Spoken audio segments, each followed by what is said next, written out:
What is up, everybody? This is your boy, Teran Rodriguez, bringing you another edition of Set Point. And as always, we have ourselves a jam-packed show as we have a lot to get into, such as Iowa State upsetting then #1 Texas. What happened to the Longhorns, and how did those Cyclones blow away the Texas Longhorns? And how about Pitt, the Panthers knocking off Louisville in the first place showdown in the ACC? How did Pitt knock off the Cardinals, and who stood out? Also had other upsets from the SEC, such as Texas A&M knocking off Kentucky. You got Georgia upsetting Florida, and we had ourselves an upset in the West Coast Conference, and we had some NCAA men's volleyball to discuss, as I got to cover Hawaii last weekend. Mahalo to the Rainbow Warriors, as they had themselves quite the weekend. So you know what to do. Hand me a volleyball. Set the net, because I'm about to serve you up some volleyball action here on Set Point. This is Teran Rodriguez bringing you another edition of Set Point here on IE Sports Radio, your direct feed for all that is sports.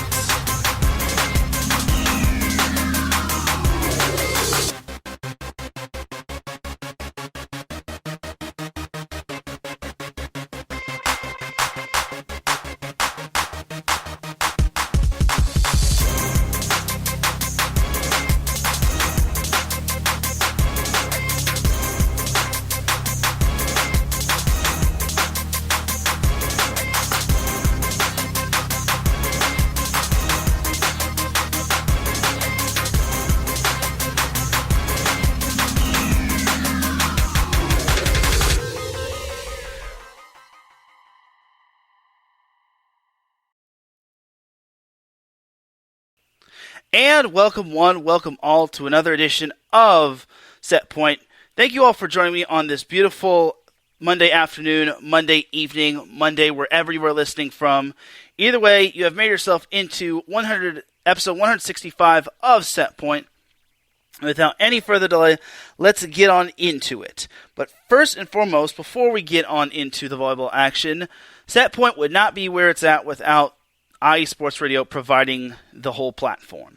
IE Sports Radio can be found on social media on Twitter, Instagram, and on TikTok at IE Sports Radio. And IE Sports Radio can be found on Facebook by typing in the word IE, then sports, then radio. They also have a website, www.iesportsradio.com.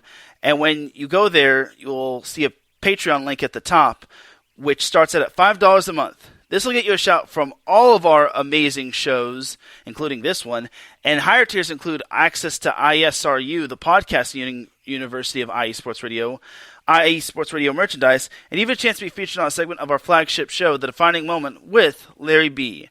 Because for the past 8 years and counting, IE Sports Radio has been bringing you amazing content ranging from interviewing legendary athletes, coaches, and other authorized media personnel, to building tailor-made shows dedicated to all major sports cities around the country. All the while, we've been continuing to be by the fans and for the fans. So with your help, we're ready to take the next biggest step.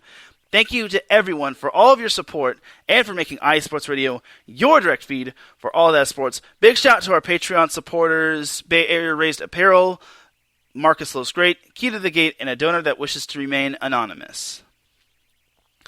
Without any further delay, now let's get on into the volleyball action. So we're going to start off with NCAA men's volleyball, as the reigning back-to-back NCAA men's volleyball champion Hawaii got to visit California to give all of the men's volleyball fans in California a little bit of a show, as this was actually their first little fall ball, if you want to call it that, as they actually played on 2 different days. They played Orange Coast College and Vanguard in 2 scrimmages. It was just best 2 out of 3. And then later on the day, they went down to UC Irvine to play the Anteaters and on last Friday. And then Saturday, they also got to play UC Irvine again at UC Irvine. So basically, Hawaii was on a fall tour, and Friday, I didn't get to see the first matchup between UC Irvine and Hawaii. Well, this was an exhibition match. I need to make note that these were all exhibition matches.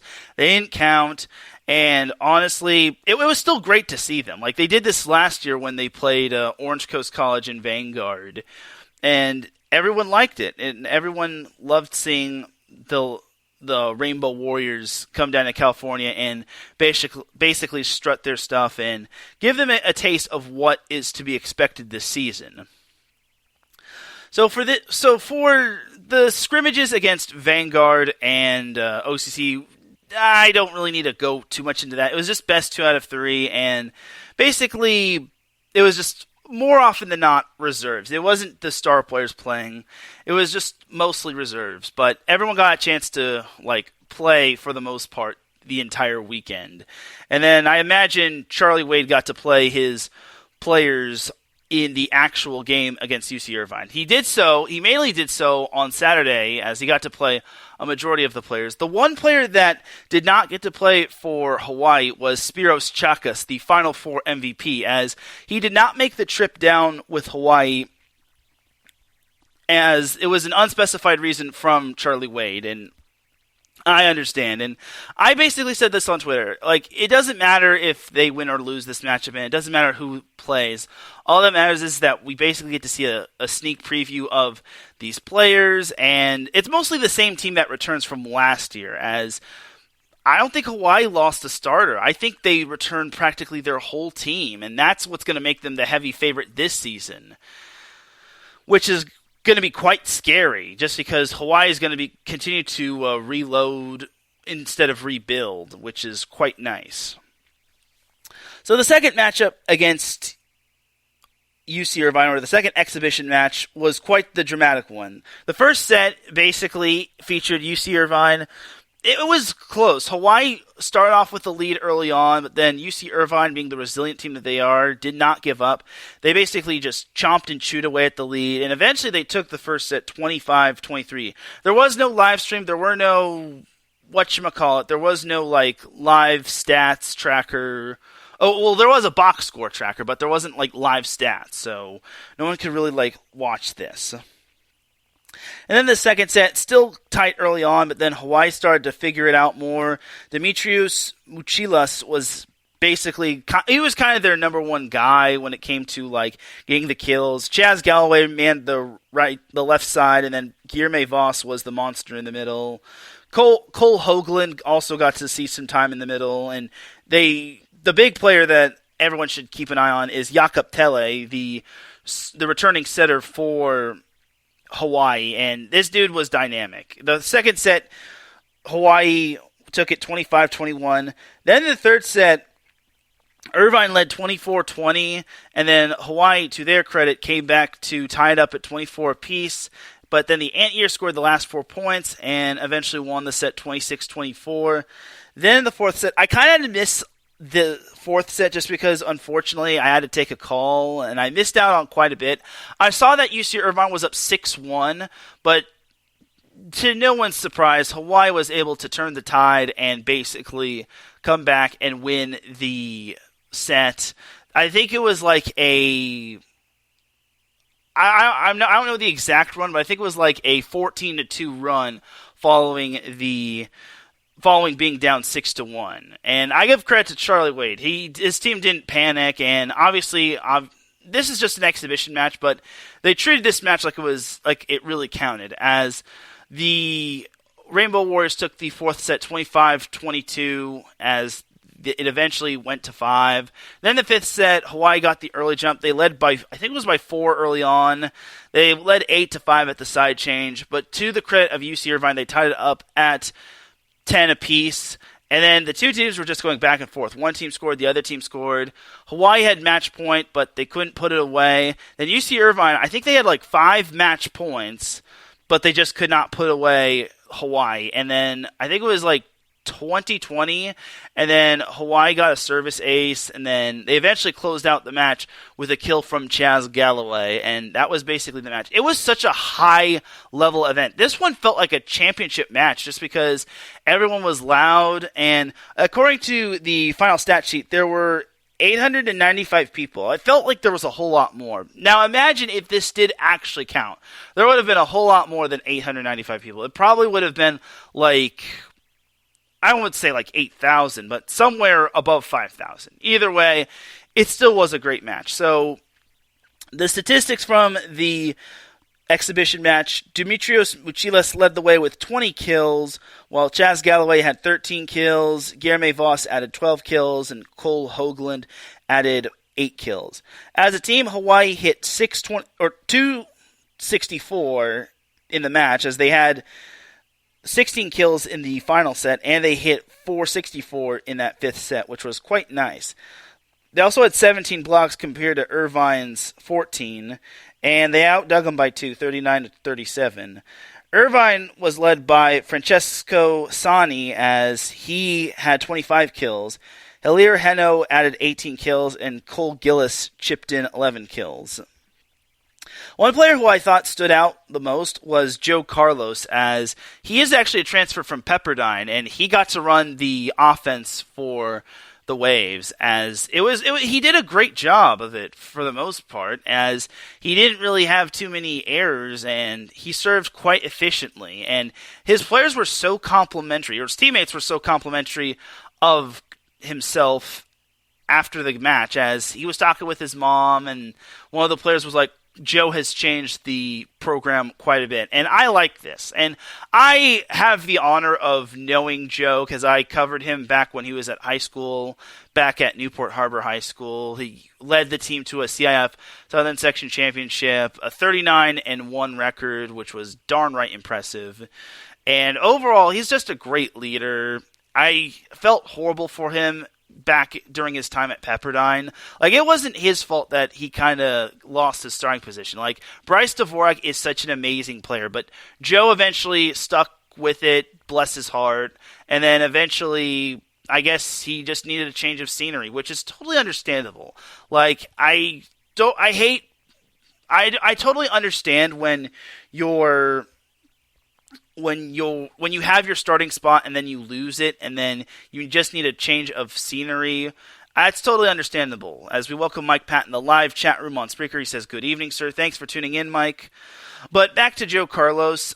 Yeah, it was tough losing your starting position, and he just needed a change of scenery. I think there was more to the story of Joe Carlos, but I'm not going to go down that rabbit hole. I'm just going to play it like it is and say that he transferred to UC Irvine, and he's doing well with Irvine so far. And I definitely think he likes it. So for Joe Carlos, I'm happy he found himself a little home with UC Irvine, and I think he's going to kill it this year. Or in this case, he's going to set it. But overall, it was a great scrimmage. Leading the team in digs for UC Irvine, leading everyone in digs for that matter, was Cole Power, who had 13 digs, which was quite nice. In terms of men's volleyball, I don't think I never really say this a whole lot, but I don't really expect too many digs just because all the balls that are being like spiked at 50, 60 miles per hour, obviously it's going to be tough to dig those. So if you're seeing low number digs as a team, it's kind of natural. But overall, it was just a great, back to the scrimmage. I loved this event. I'm happy I attended. It was actually a free event, and this one actually followed up the UC Irvine women's volleyball match that I'm about to get into momentarily. But overall, it was a great event, and thank you to Hawaii for coming on down and giving us an entertaining show. I don't know how the other one went. I imagine it might have been just like a little bit of a scrimmage, just like a little bit of a preview of the actual exhibition. So for me, Mike Pat making this little pun. He says, "Can you dig it?" Har, har, har, Mike. Very funny. Good pun. But concluding the exhibition match, yeah, I really thought that this little exhibition match was very nice. I don't know what happened in the first exhibition match. Maybe they played 2 sets. Maybe it was 2 out of 3. I unfortunately don't know. I was basically at work.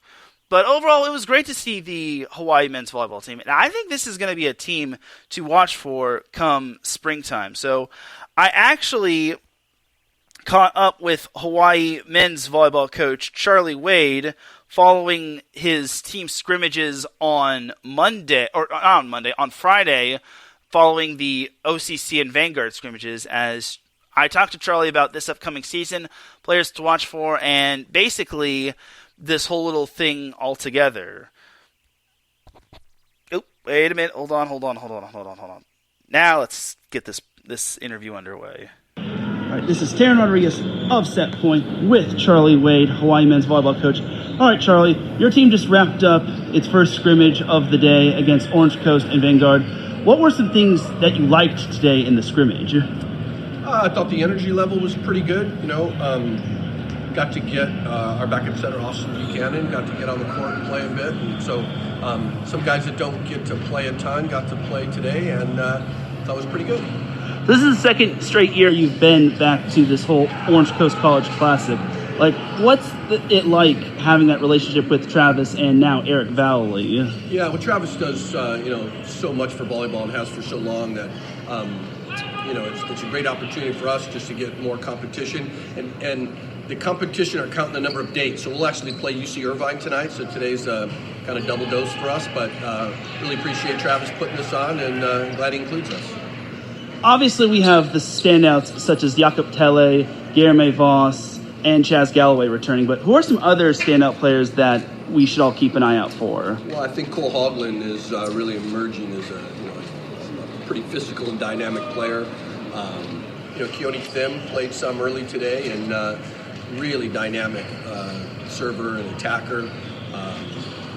Spiros Hakas was the MVP of the Final Four last year. He's not on this trip, but has been having a great fall for us, and we look forward to getting him back on the court as well. Is this your first fall matches, or have you played any other fall matches? No, this is it. Like I said, we'll play twice today, and then we play Irvine again tomorrow night, and then we'll come back in a couple weeks, and we're going to play at Pepperdine and at Santa Barbara and at the Masters in early November. And then obviously the season vastly approaching. Are you all just taking it one day at a time, or what are you looking forward to this season?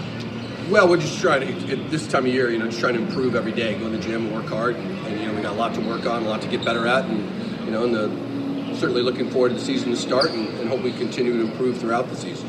Charlie, thank you for your time. Good luck this season. Thank you. So that was my post-scrimmage interview with Charlie Wade on last Friday. Silly me, I actually stopped the recording as he was basically about to say mahalo, or at the end of his little, at the end, because he basically, if you all saw the video on Twitter, basically he threw up the little, shaka sign with his hands. But overall, I do thank Charlie Wade for letting me interview him. I definitely got to get him on the show as well, as Charlie Wade is a fantastic coach. It's shown in his longevity with the program, and also it's shown with the past two seasons. It really had. Last year was probably the most, I wouldn't say intense, but I would probably go as far as to say that it was not the easiest path to the championship, just because they had players that were out due to injury, and then they were out due to I think other sickness. But for Hawaii to basically take down Long Beach State when it truly mattered, and then eventually survive against Ball State in the Final Four, speaks to high volumes of how great of a job he has done as the head coach. So I actually, before I go on to the UC Irvine side of things, I actually caught up with Orange Coast College men's volleyball coach Travis Turner. Now, for Orange Coast College, here's my thing. They play in the 3C2A, which is the California Community College Athletic Association.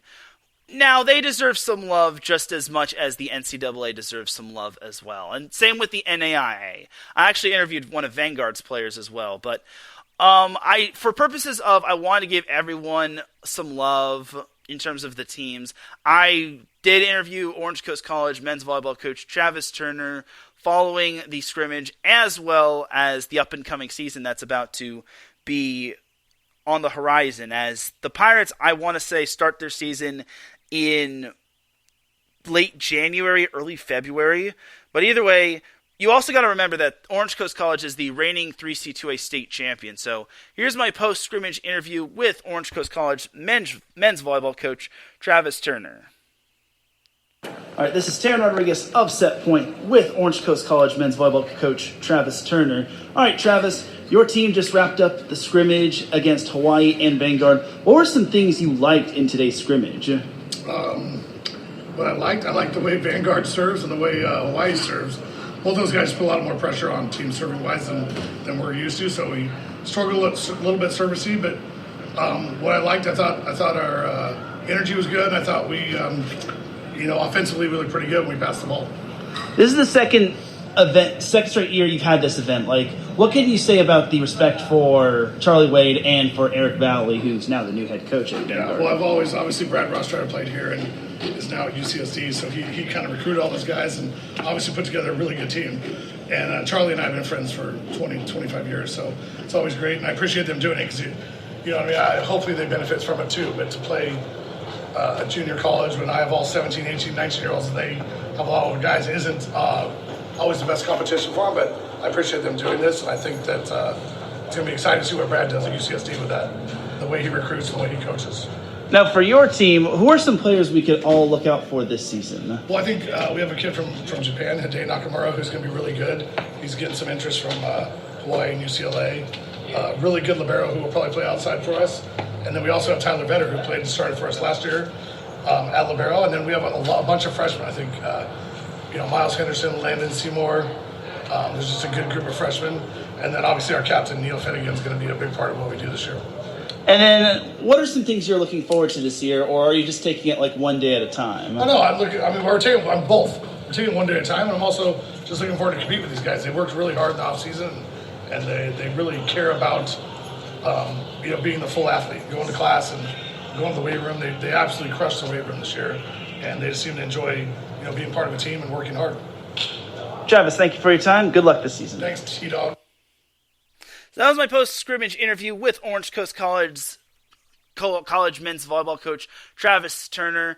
So for the Pirates, they're obviously one of the favorites to win the whole state championship. But here's the thing about the 3C2A. I don't think there's been a repeat champion since 2007 and 2008 when Irvine Valley won it. Or it might have been like 2006, 2007. Either way, it was somewhere in the mid-2000s from the previous decade. Well, not the last decade, but the decade before that. So overall, it's going to be tough to repeat as champions just because you obviously have to go. The main goal for junior college athletics is to get the players in and out and not keep them for forever. So obviously you've got your Long Beach cities to contend with, and then Irvine Valley should be better. Well, they lost a lot of players, but they should still be up there. But for Orange Coast, I think they'll still probably be one of the favorites to win it all, but I think it's probably going to be down to Long Beach and Orange Coast. The dark horses are probably El Camino and, like I said, Irvine Valley, maybe San Diego, Miramar, or any of those other junior colleges, but we'll see what happens. All I know is that Golden West could also be a sneaky good team just because Nick Amato, one of Travis's former players, he's now the head coach at Golden West. So for me, that's going to also be something to watch for. So I caught up with Vanguard men's volleyball player Kyle Anema and how he's going to be, and I talked to him about the up-and-coming season. I actually want to interview his head coach, Eric Valley, who I actually know, but unfortunately, Eric had plans to get to. He's an assistant coach for the women's team. He had to get to that. So I totally understand that, and I totally understand that his little situation. So I decided let's interview Kyle Anema because A, I know Kyle, and B, I think he is one of their top players that return. So here's my post-scrimmage interview, part 1 and 2, because you're about to see when I pause the video, or not pause the video, when I pause the interview, I'm going to tell you all why I paused the interview. So here's part 1 of my interview with Kyle Anema. All right, this is Teran Rodriguez of Set Point with Kyle Anema of Vanguard University Men's Volleyball. All right, Kyle, you just wrapped up today against Orange Coast College and Hawaii. What were some takeaways from today's matches? Biggest takeaways was just overall team efficiency today. Both teams played really well and did some things that we've been working on in practice, like eyeball setting and attacking, and just really good stuff from both teams, and just really fun to come out here and play in the fall. So it was awesome. Now, obviously, new head coach Eric Valley. What have you liked with Eric as a head coach? Eric has been a really good asset to us in terms of like getting on us, making sure we're not slacking, make sure we're working hard and doing all the small things right. So, as I paused the interview right there, so one of the reasons why I paused the interview, because there was music playing in the background, and as you could really hear, you couldn't really hear Kyle all that much, and that was my bad, and the music was basically just the cherry on top of me doing the interview inside the gymnasium was not a good idea when there was like other people. So here's part 2, and the better part of my post-scrimmage interview with Kyle Anema. All right, Kyle. So, having Eric back at now the head coach at Vanguard, as he's been in the program for quite a while, what can you say about Eric, and what are some traits you like about Eric? Eric is a tough coach, but it's good for us. It makes us come in the gym and work hard every day, and doesn't let us slack at all. So it's been good for us, and we've been getting down to the nitty-gritty, so that's been good. So is this like your first fall event this season, or have you played in any other fall events? We've played in other fall events in past years, but this season is our first fall event, and everyone's just really excited to get out here and compete for the first time. And now tomorrow you were playing at Long Beach State. You're facing some good competition up there. What are you looking forward to when playing at Long Beach State? Like you said, just good competition. We're playing people that we don't usually play. We're playing a lot of D1 teams, and we're really excited just for the challenge and just being able to compete against really good opponents. Now, against Hawaii, you all were holding your own against them. You even were putting down some big aces. What can you say about playing Hawaii and how, obviously, they're the back-to-back NCAA men's volleyball champion? Yeah, they're just a really good team, really consistent. They all know how to work well together, and just whatever happens on their side of the court, they take control, and that's why they've been back-to-back champions. They're just dominant in that way. And then, what are you looking forward to the most this season? I think just getting it all started. We have a bunch of new guys this year that are really ready to get after it and compete, and it's going to be a different look than what we've had the past couple of years, but we're really excited to get going. And who are some players other than yourself that we all need to look out for? Will Anderson on the right side actually came from Orange Coast College last year. He was the MVP last year of JUCO, and then new setter Ryan Smith coming in from Campbellsville University came to us, and then Tanner Woods from Jamestown. So 3 really big guys that we added this year, and they're ready to compete. Kyle, thank you for your time, and good luck this season. Thank you. So that was my post-scrimmage interview with Kyle Anema. A little bit better than it was previously. So I'm going to be truthfully honest, I don't know much about Vanguard's team. All I know is that they made it to the NAIA tournament, and they made it all the way to the Final Four, not last year, but the year before then. Now they have a new head coach in Eric Valley, but Eric Valley has been with the program for quite a while, ever since it first started.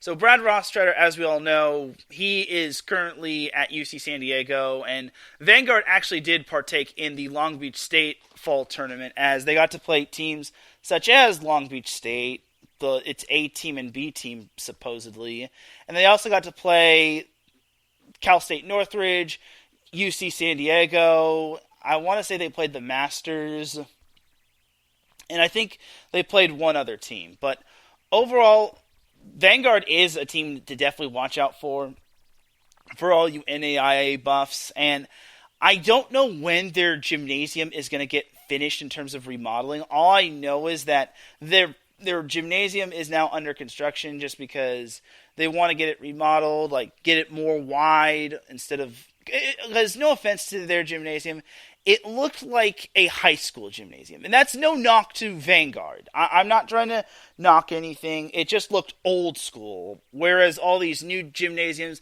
they have higher ceiling. They don't have courts so close. They don't have bleachers so close to the courts. They have more wide space. And I think they may add Terraflex. I'm not sure, but they may add Terraflex volleyball courts to make sure that the players don't have to land on hardwood surface floors. All right, now back to the NCAA men's volleyball side of things. So following the UC Irvine Hawaii exhibition match on Saturday, I caught up with UC Irvine men's volleyball coach David Kniffin on his team and how they're performing and how they did in the exhibition match and what they're looking forward to this season. All right, this is Teran Rodriguez of Set Point with David Kniffin, the head coach of UC Irvine men's volleyball. All right, Coach, your team just played an outstanding match against the number 1 team, the back-to-back NCAA men's volleyball champion. Even though it was an exhibition match, what did you tell your team going into this match? We were excited to get a chance to come into the Brennan Center and play. Really grateful to the women's program here and the administration just to open up the venue even to play a match on Court 21 on the Terraflex. This will obviously be the site of the big West Championships this year in April, and so to have a matchup against an iconic opponent, someone we might see in that tournament, we just wanted to make sure we were loving every moment and getting the most out of it that we could. Any players in particular that we all should keep an eye out for on UC Irvine? Gosh, I mean, they're all pretty fun. You saw Chesko tonight, number 11, Francesco Sani, dial up some serves, and I think he clocked 77 miles an hour a couple times. And you saw Ilir do some really neat stuff. You see a new setter on the court for us, and Joe Carlos, who's a local Newport Harbor kid, which is pretty fun. They're all going to be fun to watch this year. And then obviously welcoming Hawaii into the Bren, what's that feeling like, getting a sneak preview of what the NCAA reigning champion has? Yeah, well, there's no sneak preview, right? I mean, we saw it all last year. It's the same team coming back, so no real surprises there. And that was really fun for us. We didn't have to spend much time getting to know Hawaii. It was more just how do we stay focused under that constant pressure that they can provide. So just really awesome to play a match like that before November.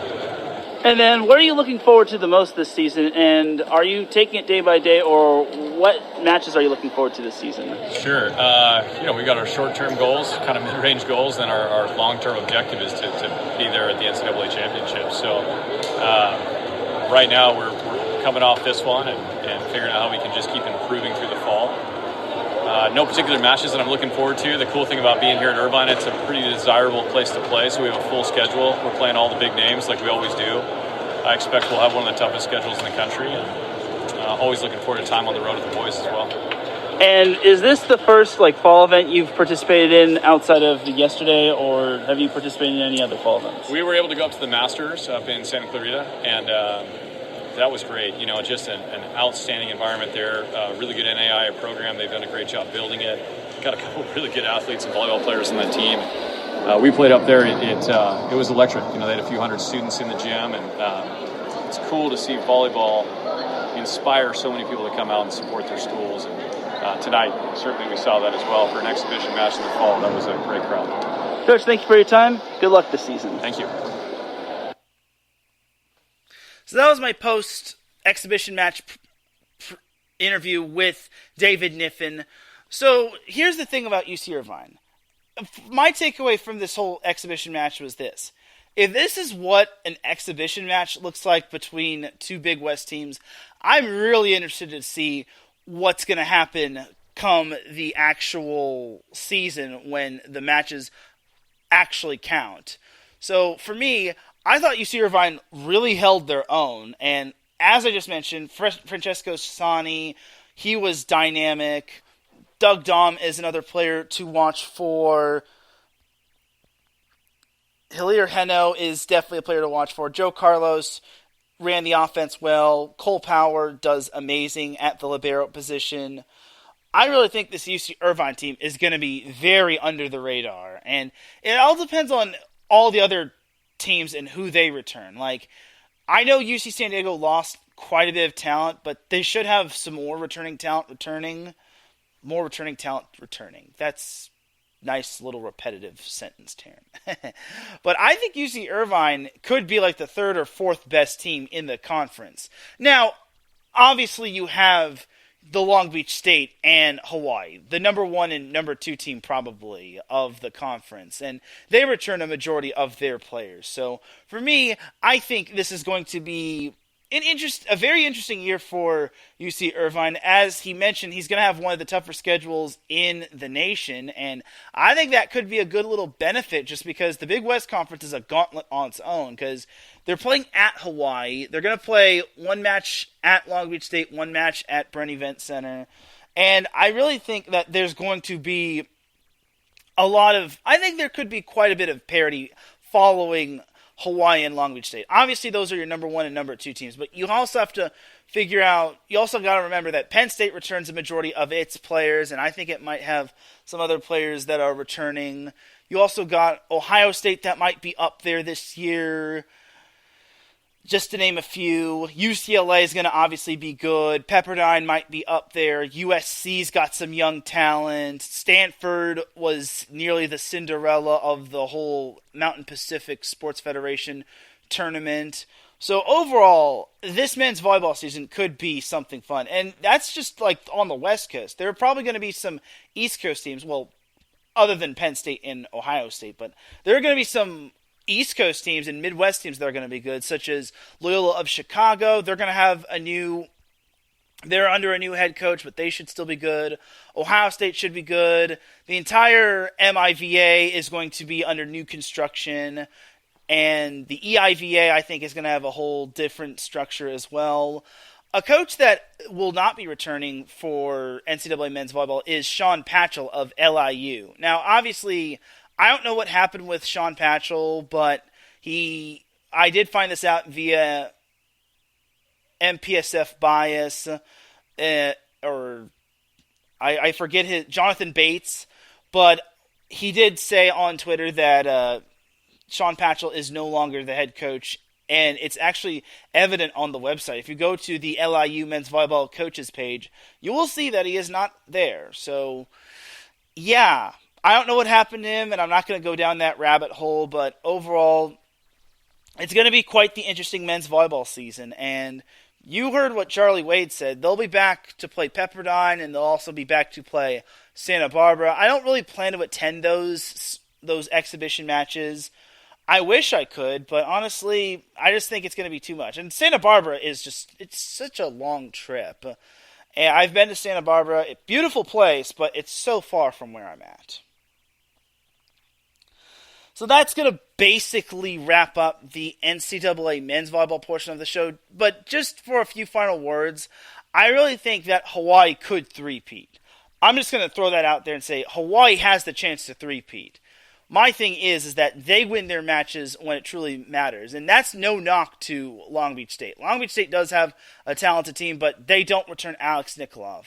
But they do have a good freshman class, and they probably have one of the more better classes coming in. But you also have to remember Hawaii returned so much from their team last year. I don't even think they lost one starter. So this is going to be a Long Beach State team that is going to be probably relying on its returning talent and its fresh talent, taking on a Hawaii team that has a lot of their returning talent. And keep in mind, they didn't have Spiros Chakas. He's obviously going to be big time for Hawaii once he makes his way onto the court. Like, this was just like a preview. Like, this was just like dress rehearsal. Soon we're going to see the real deal when it comes to Hawaii, and we're going to see why this team won the NCAA men's volleyball championship. And I'm really excited for it. And I guess I should also make note of one more team. Ball State is going to be a team to watch for, and just because they made it all the way to the Final Four, and I think that they're going to be exciting to watch. And I also did hear that the NCAA men's volleyball tournament is going to be expanded.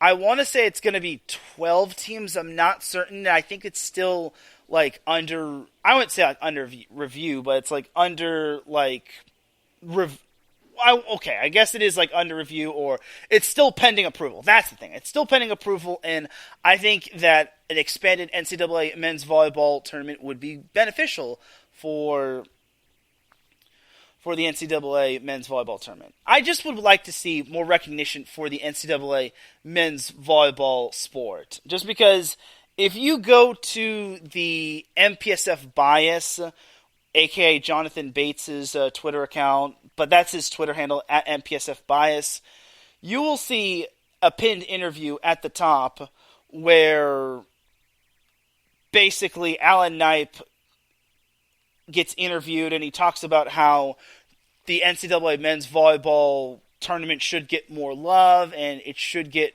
more appreciation, and the quality of it needs to be better. And even Spiros Chakas, the Hawaii men's volleyball player that has been mentioned quite a bit in this segment, he even sounded off on Twitter as well. So for me, I think NCAA men's volleyball deserves like the national recognition like NCAA women's volleyball does. I understand there's like a lot going on in terms of like the spring, such as the NBA, the NHL. I think MLB starts up that time. But they deserve some sort of love. Like, it shouldn't just all be NCAA women's volleyball. I think all volleyball events should be nationally televised. Well, at least most of them. Like, at least put it on, like, ESPN2 or ESPN3. Like, give NCAA men's volleyball some love. And, again, and something else I need to make note of is that NCAA beach volleyball got love, I think, on, like, the nationally I think on, like, ESPN. Maybe it was ESPN2, but the championship match in terms of the NCAA beach volleyball championship got like the ESPN spotlight, and it also got like the spotlight on Twitter from the NCAA volleyball Twitter account, but there was nothing for men's, and it was disappointing. So I really think that the NCAA as a whole, in terms of social media, deserves to give more recognition to men's volleyball. I know there aren't the same number of teams in men's volleyball as there are in women's volleyball, but I really think that NCAA men's volleyball deserves the love. I understand beach volleyball is growing, but so is men's volleyball. Give them love just as much as NCAA women's volleyball gets love. Same can be said for like all the nationally televised events, like on FS1 or ESPN. Like, give freaking NCAA men's volleyball some appreciation. It really is sickening to see that there's no love for NCAA men's volleyball, and it's saddening just because I think all volleyball deserves the same equal treatment. So that's going to basically do it for NCAA men's volleyball portion of the show. Let's jump over to some NCAA women's volleyball, and then we'll jump to a quick break. So before the Hawaii UC Irvine men's volleyball exhibition match, I actually got to cover another NCAA women's volleyball event in the Cal Poly UC Irvine match. Now, obviously, I said last week that Cal Poly UC Irvine was a sneaky good matchup, and I was not wrong. In the end, Cal Poly was upset by UC Irvine, and I use the term upset just because Cal Poly had the better record in terms of the Big West Conference, and they were tied atop the Big West Conference with Hawaii and UC Santa Barbara. But UC Irvine had other plans as they wound up winning in 4 sets. I also should make note that UC Irvine had lost its past 6 straight matches to Cal Poly in the Bren Event Center, and that was something I mentioned to Ashlie Hain, the UC Irvine women's volleyball coach, and I would say she hated that statistic, but she just had the whole "thanks for mentioning that" thing. So, so in the end, I'm not going to go I'm not going to go too in depth into the match. Joy Umeh led the way with 18 kills. She has been a fantastic spark to this UC Irvine offense. Oni Ofobu added 11 kills, and Ellen Vergassen added 10 kills, and Kiani Stanton added 9 kills. As a team, UC Irvine hit 284, which is darn right impressive. They outblocked Cal Poly 12-10. They outdug them 71-66. They were out-aced 12-6, but that's because Cal Poly has this one girl who could serve up a storm. And one turning point I liked in the Cal Poly UC Irvine match was that Irvine was down 10-3, and most teams that are down 10-3, they're obviously thinking, okay, well, we're going to have to win this one in 5. Not Irvine. They took it 1 point at a time. They turned the tide. They eventually led they eventually took the lead, I think, at like 18-17, and eventually they were able to not look back. I was very impressed with UC Irvine, and I think that the thing is for UC Irvine, they're a very good home team. Their only home loss was that one match against UC Santa Barbara where they lost in 5. And they probably should not have lost that because they were up 13-10 in that 5th set, and they allowed the last 5 points. And they also got reverse swept to top it all off. So other than that one 5-set heartbreaker, they're very good at home.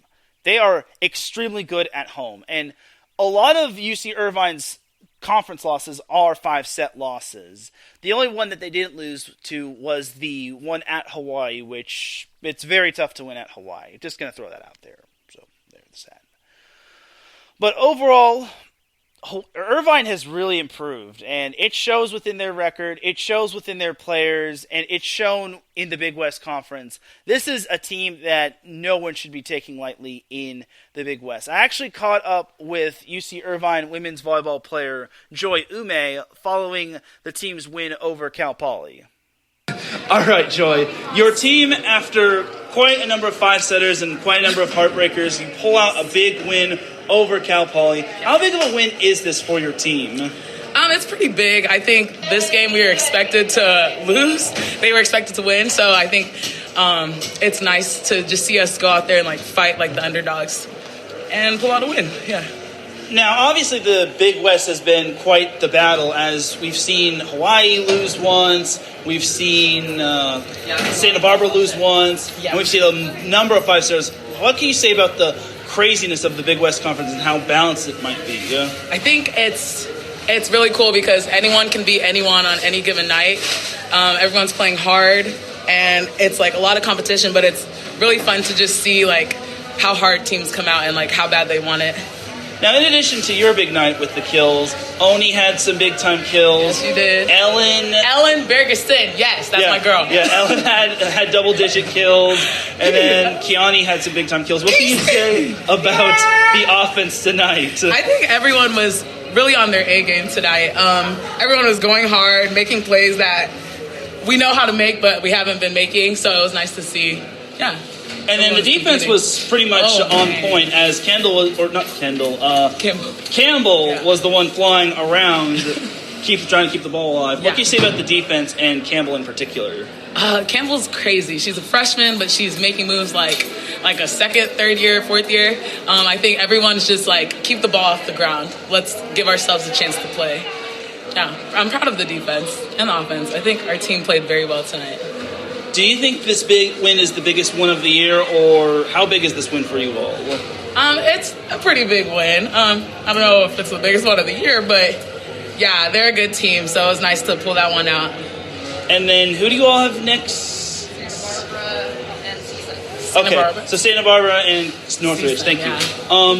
Obviously, it's going to be a whole different atmosphere. You're playing at the Thunderdome, and I imagine you're playing at Northridge. What's it going to take to possibly pull off an upset against Santa Barbara and beat Northridge? I think just focus and poise on our side and just playing we know how to play volleyball. I think when everyone's on, then we're really good and hard to stop. Yeah. Thanks, Joe. Thank you. All right. So that was my post-match interview with Joy Umeh.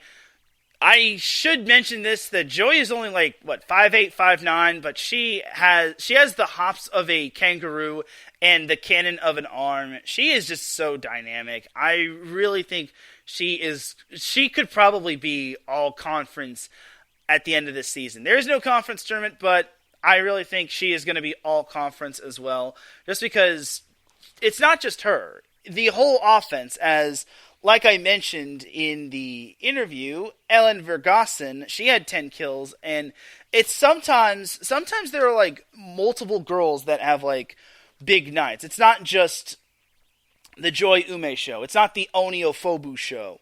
It's also a balanced effort. As like I said, Kiani Stanton had some kills. Mariana Bertoloni had some big kills. Emma Spint can sometimes come up big. UC Irvine has some balance on their team, as I really think that UC Irvine is vastly underrated, and I think they do have some studs on that team, and I think they could go as far as they can go with as long as their offense is clicking. If their offense clicks on a nightly basis, then they're going to be tough to stop, and that's not just me saying that. I think everyone in the Big West Conference agree. I think Irvine is probably the toughest out, especially at the Brent Event Center. So I actually caught up with UC Irvine women's volleyball coach Ashlie Hain following Irvine's win and how big this win is over Cal Poly. Coach, after quite a number of five-setters and a few heartbreaks here and there, you finally pull out that big win as you take down Cal Poly in your gym in 4. What can you say about your team's effort tonight, and what can you say about how big this win was? This was a huge team win for us. Everybody stepped up at crucial times. It's probably the best game we've had this season against a good team. Cal Poly is really good. They have really physical hitters, and all of our girls did their job tonight. And we weren't perfect, but we were resilient in those moments. And I think we were down like 10-3 or something. And just to see everybody make that push together, it was really great to see. I just am so proud of how we played tonight and, the team effort. Now, obviously, you're 10-1 at the Bren. How big is it playing at the Bren Event Center, and what's it like playing in front of your fans? Yeah, we've gotten bigger crowds, so that's really fun. And we're comfortable here. We have the Terraflex, so we're just very comfortable at home and want to make our fans proud.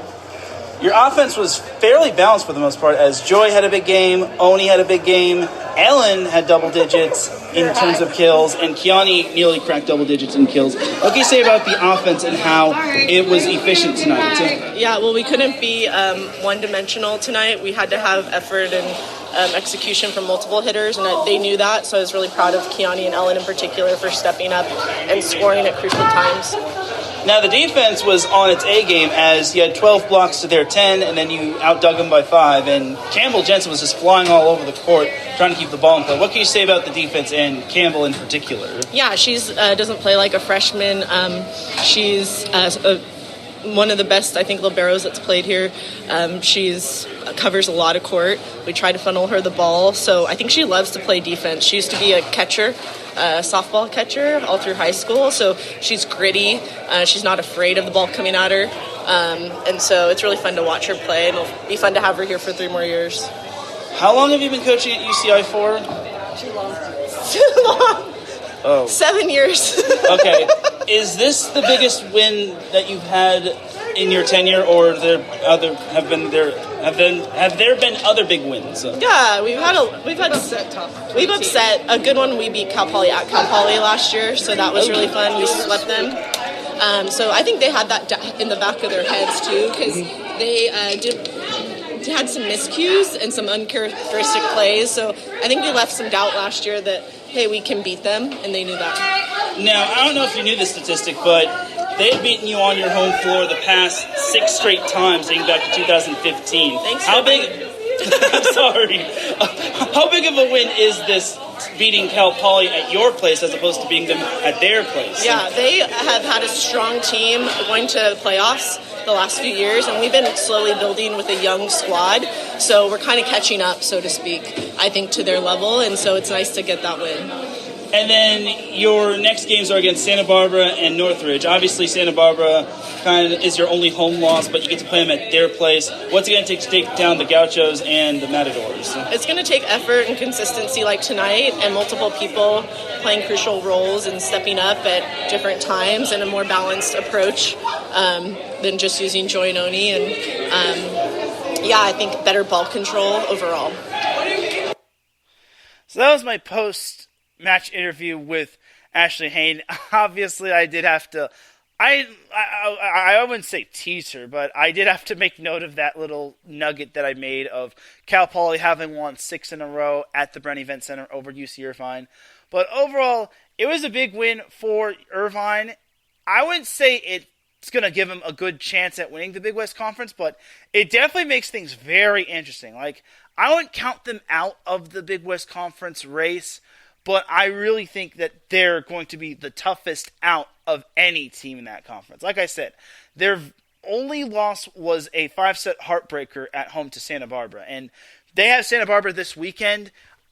If they win that one, then Santa Barbara is in a lot of trouble, especially since Santa Barbara actually lost to Hawaii this past weekend, and this means that they're now 1 game behind Hawaii.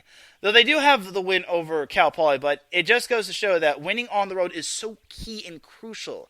Like, it's so easy to... Okay, I wouldn't say it's so easy, but it's easy to win at home, obviously, just because you have your fans and you don't have to travel. But winning on the road is such a climb, and it's so tough to do that on a weekly basis. And you sometimes have to go out of your comfort zone. Like, sometimes you have to go... You have to go on the plane, like...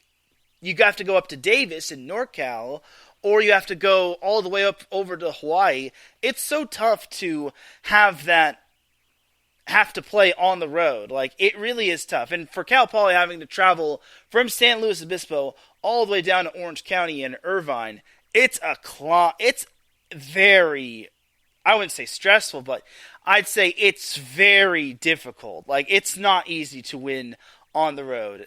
You look at some of these NFL teams. Some of these NFL teams have a tough time winning on the road. But back to the volleyball action, yeah, winning on the road can be tough, especially when you have a big crowd, which is going to be waiting for the next event, which would be men's volleyball. So the attendance of that matchup was 653 people. I could only imagine if Cal Poly was still the number one team in the Big West Conference. Like, Cal Poly has had some good teams, but I think their best years, were like 2018 and 2017.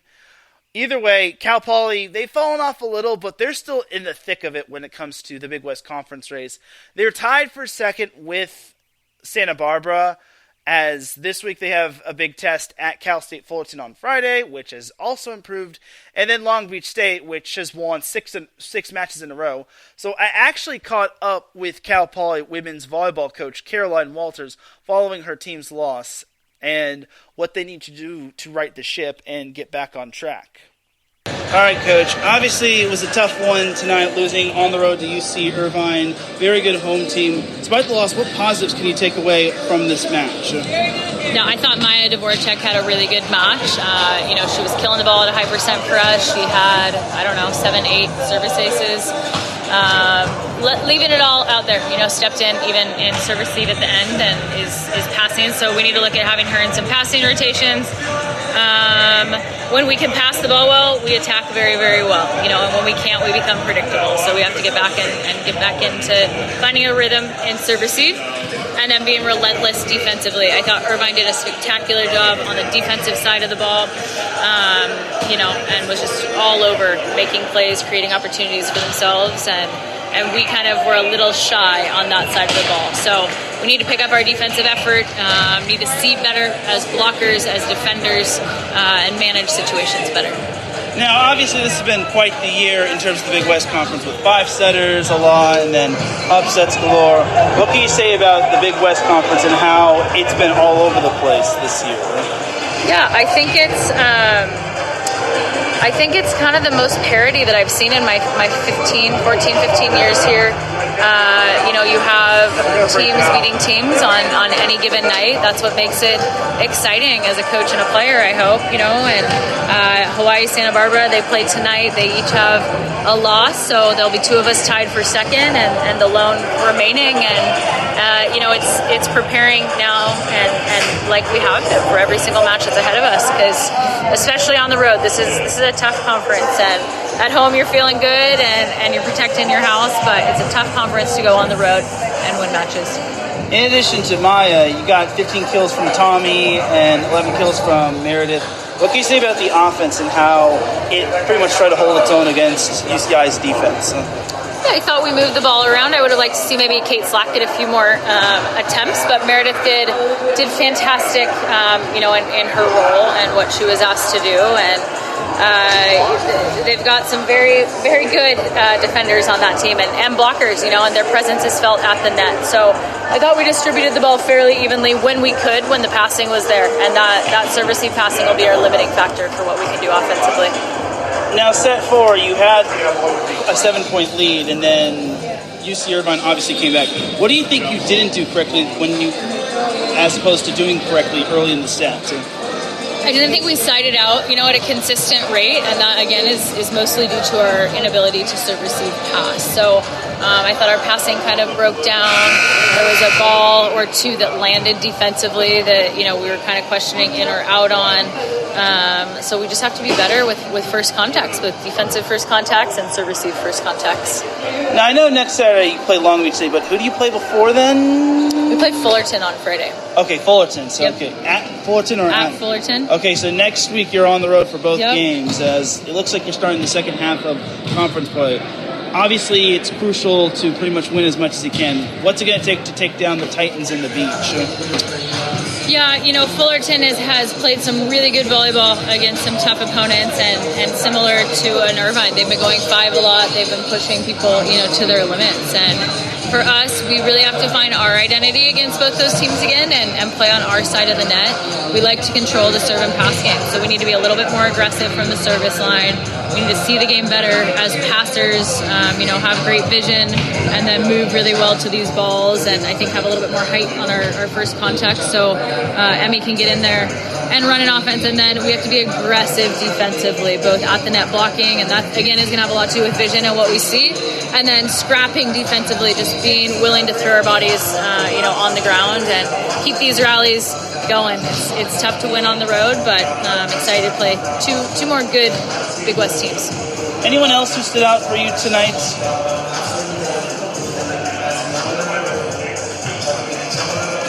Her libero passed well when she was served. I think she had 10 balls the whole night.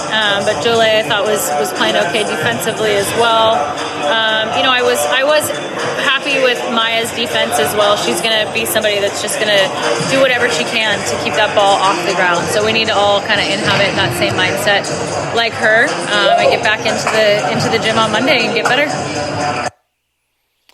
Leading Cal Poly in the loss was Maya Dvoracek and Tommy Stockham, who each had 15 kills. Dvoracek added 7 service aces, and she had 16 digs to anchor the defense. Lizzie Marakova led the team in digs as well with 16 digs, as well as adding 5 kills. While Jolie Akima, the libero, had 12 digs, as well as Tommy Stockham, who also had 12 digs. So overall, Cal Poly, it was a tough one for Cal Poly, but I really think that they have a lot of upside to their team. Just to close out very quickly, I will be at their match on Saturday at Long Beach State. I think it's going to be a dynamite match. This could determine quite a bit because, and they also can't afford to look ahead to that matchup as well, just because Fullerton is so good. They are vastly underrated. I really think Fullerton could give them a run for their money. I feel they went 5 the first time around. I don't have the schedule pulled up, but knowing my luck, Cal Poly did also have to go 5 with the Titans. So overall for Cal Poly, their margin of error is starting to thin very quickly.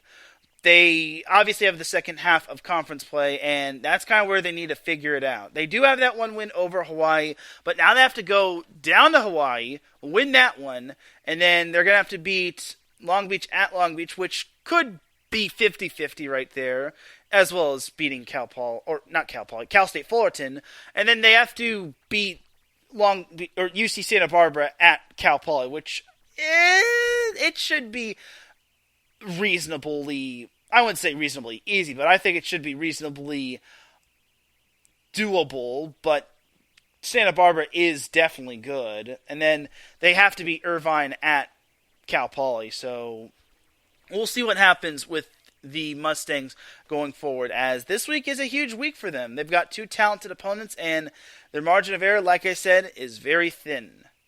All right, so we're going to take ourselves a quick little commercial break. When we come back, we have the rest of the NCAA Women's Volleyball Week 9 to recap, and then we also have Week 10 to go over. Keep it locked here. You are listening to Set Point here on IE Sports Radio, your direct feed for all that sports. We'll be right back after this.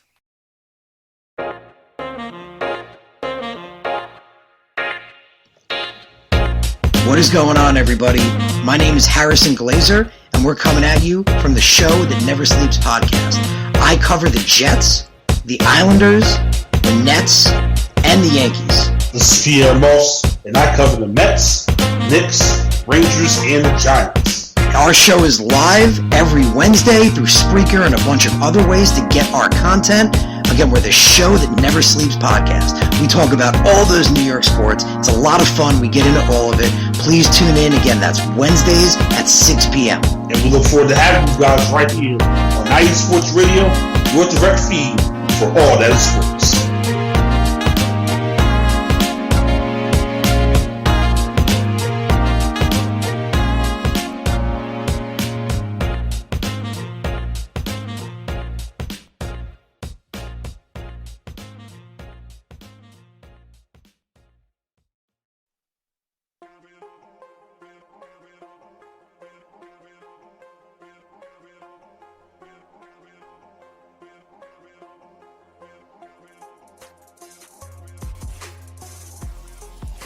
Hello, ladies and centers. Hello, sports fans around the world. Hello, IE Sports family. This is Cale Henderson, the host of IE Vegas, the Sin City Sports Show, presented by IE Sports Radio. If you folks are interested in sports in the Vegas area, if you're wanting to have a blast for 1 hour, every Tuesday night from 7 p.m. Pacific Standard Time to 8 p.m. Pacific Standard Time, this is a show built for the Vegas sports fans, where we feature the Las Vegas Raiders, the Las Vegas Golden Knights, the Las Vegas Aces, and the University of Las Vegas, Nevada Rebels. Hopefully, fingers crossed, MLB team coming soon. Either way, if you folks are looking to have a blast for 1 hour each and every week, tune in Tuesday, 7 p.m. Pacific Standard Time to 8 p.m. Pacific Standard Time. If you folks are interested in Vegas sports news, go to our Twitter, at SinCities_IESR, and you can speak with me, the host, Cale Henderson, at Cale_Henderson on Twitter, at any time. Be happy to reply. Always want to reach out to our fans. Again, the Sin City Sports Show, presented by IE Sports Radio, your direct feed for all that is sports.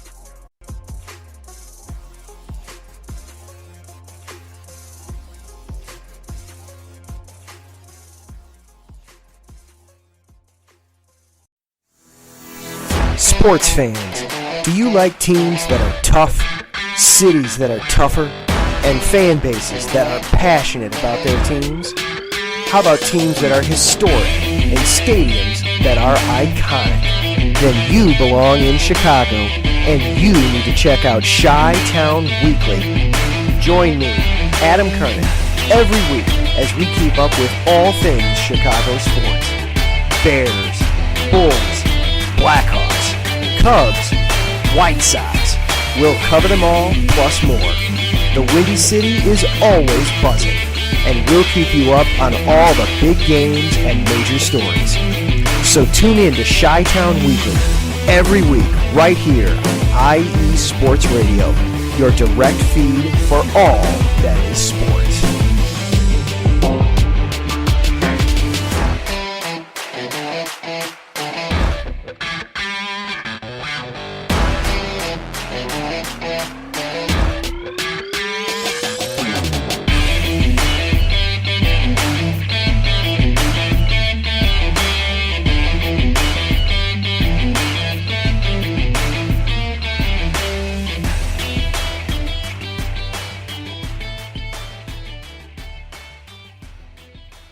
With segment number 2 of Set Point here on IE Sports Radio, your direct feed for all of that sports. Definitely do check out all of our amazing shows, such as The Show That Never Sleeps with Harrison Glazer and Pierre Moss, Sin City Sports with Cale Henderson, and Chi-Town Weekly with Adam Karnick. Chi-Town Weekly is supposed to be on tonight, but due to the Chicago Bears playing on Monday Night Football, it had to be moved. I understand that because that was the reason why I had to move Set Point. Just because last week the Chargers were playing against the Denver Broncos, and I had to watch that just because, yeah. So now let's pop on into segment number 2 of Set Point. So we're going to continue on the NCAA women's volleyball train, as we had a lot of upsets to go over. Oh my goodness. I'm going to probably go over these as much as I can, just so I don't bore you all. So we got to address the big elephant in the room, the big upset that happened last Wednesday, as we had number 1 Texas falling to Iowa State. So Iowa State already had an upset over Baylor, and they also beat Kansas as well. But Iowa State needed to take down the big boss to assert themselves. And I'm just going to also say this right now, my team of the week from week number 9 was and is Iowa State, as they did pull off the upset over Texas. They won in 5 sets, 18-25, 27-25, 12-25, 27-25, and 15-10. Texas was starting to make a little bit of a push in that 4th set. They tied it up at 24-24, but then Iowa State shut the door on them, forced the 5th set, and then Iowa State jumped out to an early lead in set 5, and then they never looked back. It was very impressive. That's Texas's first loss of the season, and it is Iowa State's first win over a number 1 team since September of 2012 when it beat Nebraska. In addition, the win snapped a 10-game losing streak against the Longhorns, as Iowa State was led by Maya Duckworth, Annie Hatch, and Eleanor Holthius, who each had 14 kills. Soleil Thomas added 11 kills. Iowa State ran their 6-2 offense as Morgan Brandt and Jaden Newsom had 30 and 21 assists respectively. Now, Iowa State did not really have the statistics outside of the aces. Like, they out-aced Texas 8-5, and they had fewer service errors than Texas, but Texas outdug them 73-65. They outblocked them as a team 13-5, and they out-hit Iowa State 359-273. What truly mattered was the 5th set, where Texas only hit 182, and then Iowa State hit 333, only had 2 errors compared to the 4 from Texas. But overall, it was just a great win for Iowa State. To win at home against Texas, it was a huge statement win for the Cyclones. They also followed that up with a sweep over Texas Tech. That's a pretty good win, honestly, beating Texas Tech. That's not an easy team to beat. That's an NCAA tournament team from last year. So I think this was a big win for Iowa State. They were named my team of the week. And I really think that we all need to keep an eye out for this team, because in addition to this win, the win actually has them tied for second place with Baylor and only 1 match behind Texas in the Big 12 standings. So if Iowa State plays its cards right, they could be playing for the Big 12 Conference Championship if they face Texas a second time, and those two just so happen to be locked in with one another. But here's something you also have to remember. They have to play Kansas again. They have to play Baylor again. They also have to play TCU again, which they actually lost to. And then I'm blanking on the other team that they lost to. I want to say it was like I don't have their roster or their schedule pulled up, but I know they lost to TCU. I want to say the other opponent was like Kansas State. I want to say, yeah, it was Kansas State. So they lost to the purple teams. Interesting. So yeah, Iowa State's only losses were to Kansas State and TCU, but other than that, they're solid, and I think this is a team we now got to start watching for in the Big 12. So that conference has shaken up. So other upsets we had, there was another upset we had in the SEC on Wednesday, as we had Georgia sweeping number 11 Florida, and it was the first time Georgia swept Florida in a while, as they swept them 25-22, 25-23, and 25-20. Leading Georgia in the victory was Casey Evans, who had 16 kills. She almost had half of Georgia's kill total overall, as Sophie Fisher added 8 kills. As a team, Georgia hit 227, which wasn't bad. I mean, it could have been a lot higher, but it could have been a whole lot worse. They outblocked them 11-9, outdug them 31-28, and they barely got out-aced. The serving wasn't overly worse than Florida, but they did hold Florida to under 100. That was the key right there. They held a good Florida team under 100. Their only efficient hitter was Marina Markova, who had 14 kills, and she hit 333. Other than that, most of the other hitters weren't really efficient outside of Bree Kelly, who had 5 kills, but it was only 5 kills, and she only had 8 swings. So everyone else hit like below 100 or worse. So overall, I think Florida, this seems to always happen to Florida. They always seem to find a way to lose to an unranked SEC team or two.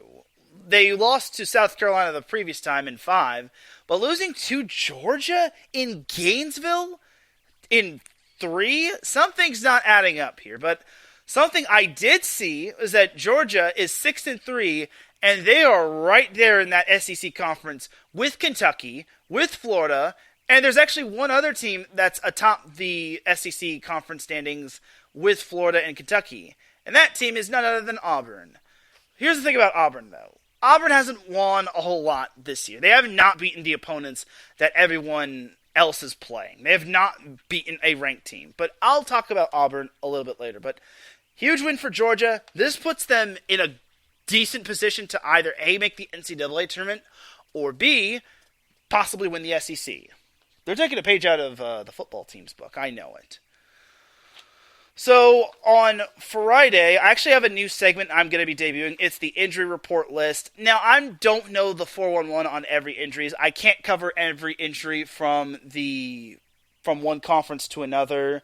But I did get some unfortunate news on Thursday as Maddie Ensley had to have season-ending ankle injury. So she is out for the remainder of the season.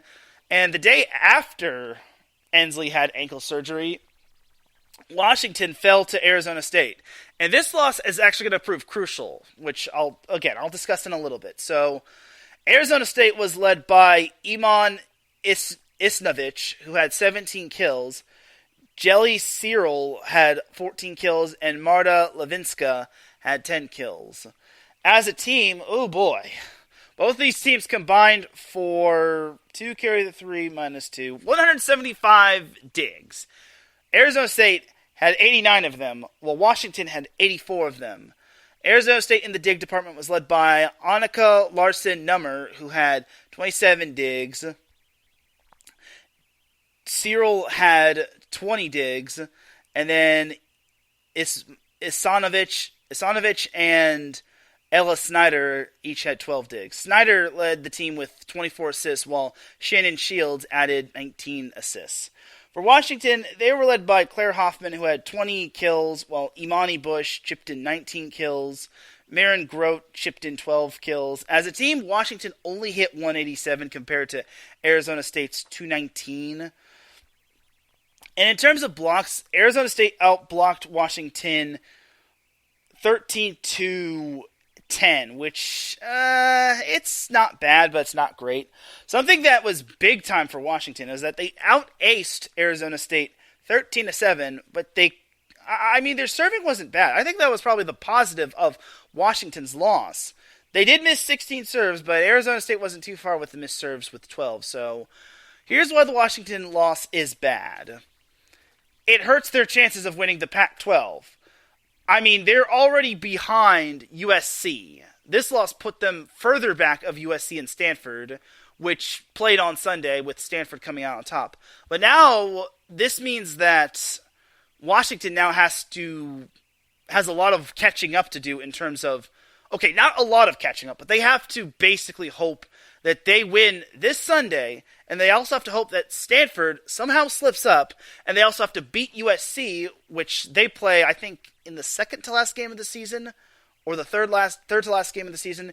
Either way, they have some ground to make up, and if they want to win the Pac-12, they're gonna have to either A, hope for some of the other teams to help them out, or B, they're just gonna have to run the table. And it all starts this weekend. They have to get the job done. Otherwise, they could forget about winning the Pac-12. They're still probably going to make the NCAA tournament, but I don't know. They probably won't host, which they're definitely not going to host unless they win the Pac-12. And even so, it's looking bleak, especially without Maddie Ensley. Now, Ensley isn't really the biggest hitter on their team. They have other hitters, like I mentioned on their team. They have Marin Grote, they have Claire Hoffman, Imani Bush is emerging. They also have Sophie Summers, who is good. And LMA Powell has been instrumental in the offense at center. But they can only go so far with their hitters producing big nights. And they go as far as LMA Powell takes them, in my opinion. Like Washington is a good team, but they're not going to be hosting. I don't think they really deserve to be hosting, especially since they had to go 5 with Cal Poly. They lost to Pepperdine, which I'm about to get into in a little bit, and they had to go 4 with Northwestern. But Northwestern's a decent team. Speaking of Pepperdine, Pepperdine, I don't know how they lost this one. Remember how last week they lost to LMU? I said that they did not have Rachel Ahrens. I think that's how it's pronounced. Ahrens. Either way, they didn't have Rachel Ahrens. I did not find out why they didn't have Rachel. If it's injury, then it's unfortunate. But she is definitely missed by Pepperdine. Why? Because on Saturday, Pepperdine wound up losing to Gonzaga. Now, this isn't basketball we're talking about. This is women's volleyball. And let me tell you, Gonzaga, nothing against them. Bless their sweet little hearts. They're not the best team in the West Coast Conference. Why? Because that team is winless. That team went into this matchup against Pepperdine winless. I think they lost like 10 or so in a row to Pepperdine going into this match. And in addition, they had not beaten any, I repeat, any ranked opponent in their program.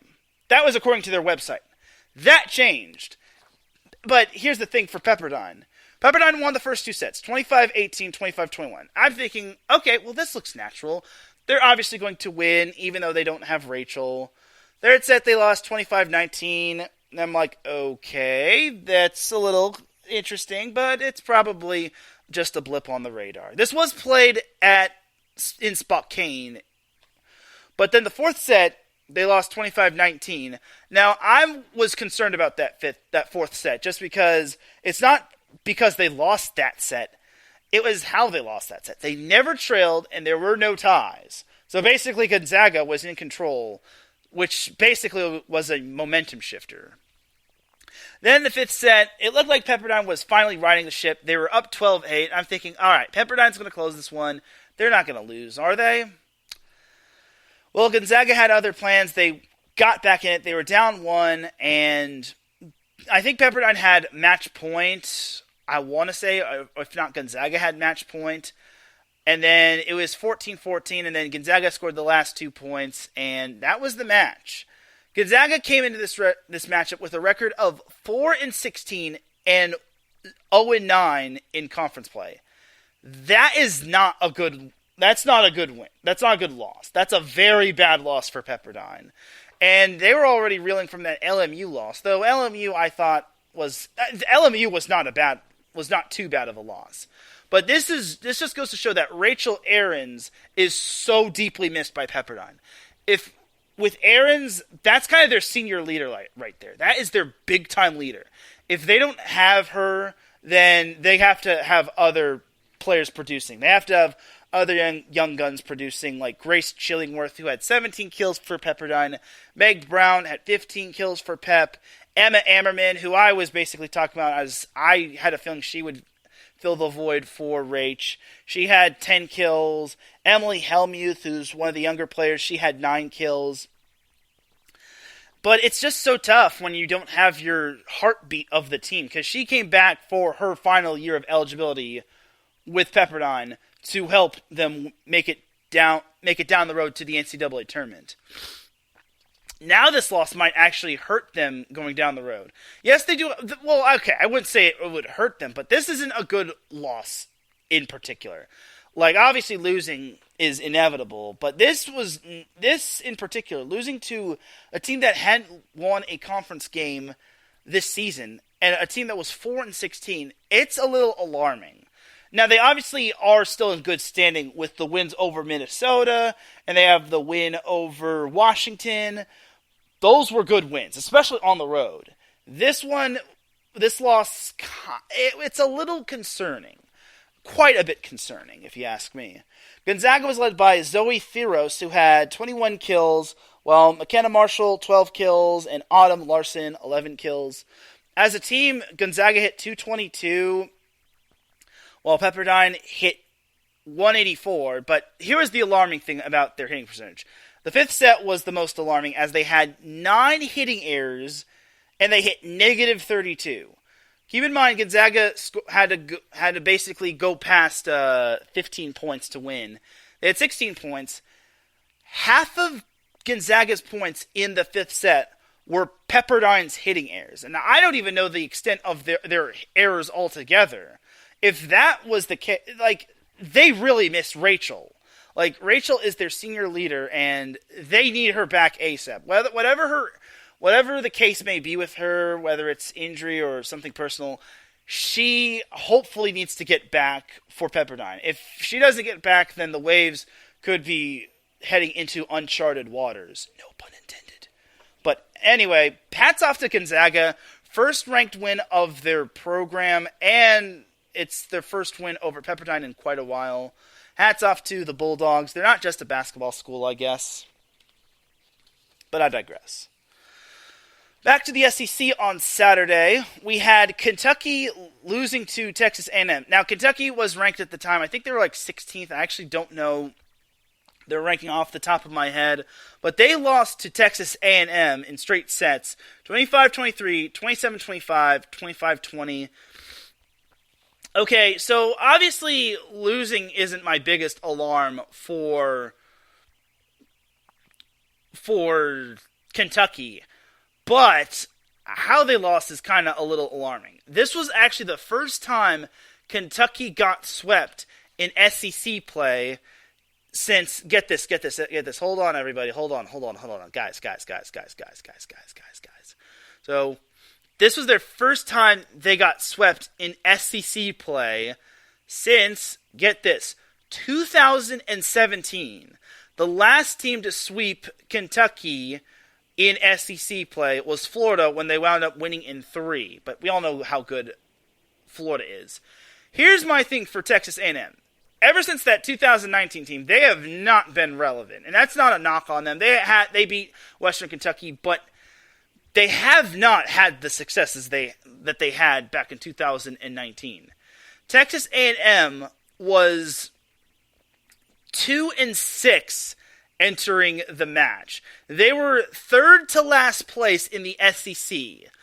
Now, Texas A&M is probably the best third worst team in any conference. If you had a tournament which pitted all third worst teams in every conference, they'd probably win that conference 9 times out of 10. But for Kentucky to lose that one, they know how small their margin of error is when it comes to SEC play. The SEC is very much up for grabs. It's not just them and Florida. You got Arkansas, which could win it. You have LSU in the thick of it. Georgia, like I said, they're in the thick of it. Ole Miss still has a good shot at it. Auburn's probably the most shocking one, but like I said, I'll talk about them in a little bit. But for Kentucky, they can't afford too many losses. And here's another thing. They have not played Florida as of right now. They have yet to play the Gators. And here's my thing for Kentucky. I understand it's any given day or any given match when it comes to the SEC in terms of women's volleyball. But they're playing at Gainesville. That is going to be tough. And if they can't win at Texas A&M, or at least take a set off them, they're going to have some trouble against some of these other teams, because they also have to go at Mississippi State, and like I said, at Florida, and then they also have to go at Georgia. The Georgia one is probably going to be the big one, considering Georgia, this is kind of their Super Bowl, if to say the least. But for Kentucky, this loss is a little alarming, just because I did not expect them to lose to Texas A&M. I've bashed Texas A&M in the past, and they're not the same team they are back in 2019. So for Kentucky to lose that one in straight sets, I get it. It's on the road. Every opponent is public enemy number 1 to Kentucky in the SEC. But to lose in straight sets for the first time since 2017 on the road to the third worst team in the conference, it is alarming. There's no sugarcoating it. It's very alarming, and I hope... I'll say this. Kentucky did beat Texas A&M the second go-around, but it wasn't pretty. They had to win in 4, and Texas A&M had the chance to force 5, but unfortunately, Texas A&M wasn't able to do so. A&M was led by Lexi Gwynn and Madison Bowser, who each had 10 kills. And then Logan Lednicki had 9 kills. As a team, Texas A&M hit 252. They outblocked Kentucky 10-7. They got outdug 51-48, which isn't too terrible. But they outaced Kentucky 8-2, which I thought was it was very fascinating. And Elena Karakasi led the offense with 34 assists, and she also added 3 kills as well. Lauren Hogan chipped in 16 digs, while Caroline Muth added 8 digs. I think Caroline Muth has been one of the more bright spots for Texas A&M. A&M doesn't have the record like some of these SEC teams do, but they are pretty fun to watch, especially with Muth having transferred from Notre Dame. Kentucky was led by Reagan Rutherford, who had 13 digs. Azani Taylor chipped in 9 digs, and Adana Rollins chipped in 7 digs. Off night for her. Kentucky is probably going to go as far as Rollins and Rutherford can go, as well as Taylor. If one of those girls are having an off night, then that's going to be bad news, and they can't afford to have any off nights from any of their players, just because, well, for starters, you need your big-time hitters to come up big-time, because if not, then you're going to be up a creek without a paddle. There's no other way to say that. There's no nicer way to say that.